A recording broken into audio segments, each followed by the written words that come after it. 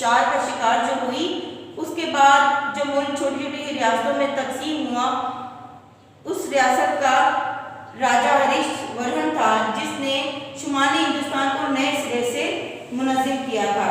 یہ آزاد ریاستیں جو تھیں، ہریش کی وفات کے بعد شمالی ہندوستان میں راجپوتوں نے کئی ایک آزاد ریاستیں جو قائم کی تھیں، وہ تھی کنوج، دہلی۔ یہ انڈیپینڈنٹ اسٹیٹس جو تھیں وہ 8th, 9th, 10th and 11th century میں قائم ہوئی تھی، اور کنوج کا حکمران راجا بھوج تھا جو کہ 1165 عیسوی سے 1152 تک یہ حکومت رہی۔ پھر اس کے بعد 10ویں صدی کے آخر میں دہلی تومار خاندان نے دہلی پر حکومت کر لیا۔ اس خاندان کا بانی راجا انگ پال تھا جو کہ 1170 میں دہلی پر چوہان راجپوتوں نے قبضہ کر لیا۔ پھر اس کے بعد تامل 10ویں اور 11ویں صدی عیسوی میں جنوبی ہندوستان میں تامل ریاست قائم ہوئی جو دکن سے سری لنکا تک پھیلی ہوئی تھی۔ پھر بنگال و بہار 8ویں صدی میں پال خاندان نے بنگال اور بہار پر قبضہ کر لیا، اور 11ویں صدی عیسوی میں سین خاندان حکمران بن گیا۔ بختیار خلجی نے 1203 میں اس علاقے کو دہلی سلطنت کا حصہ بنا لیا۔ جنوبی ہند راشٹر کوٹ خاندان 9ویں صدی عیسوی کے آغاز سے 973 عیسوی تک جنوبی ہند میں حکومت کرتا رہا۔ اس کے بعد چالوکیہ خاندان کی حکومت بنی۔ یادو خاندان 1200 عیسوی میں اس ریاست پر قابض ہو گیا۔ اس پورے سبق میں ہم نے آریاؤں کی آمد ہندوستان میں، پھر ان کے معاشرتی، مذہبی اور معاشی نظام کو پڑھا۔ پھر اس کے بعد یہاں پر آریاؤں کے آنے کے بعد جو 3 مذاہب، بڑے مذاہب جن کو پرموشن ملی یا جو ترویج پائے، وہ تھے ہندو مت، جین مت اور بدھ مت۔ پھر اس کے بعد کچھ خاص سلطنتوں کے بارے میں ہم نے پڑھا، جس میں سکندر اعظم، گپت خاندان، پھر اشوکا کی حکومت اور آزاد حکومتوں کے بارے میں پڑھا۔ I hope you will be understand this chapter. Thank you, students.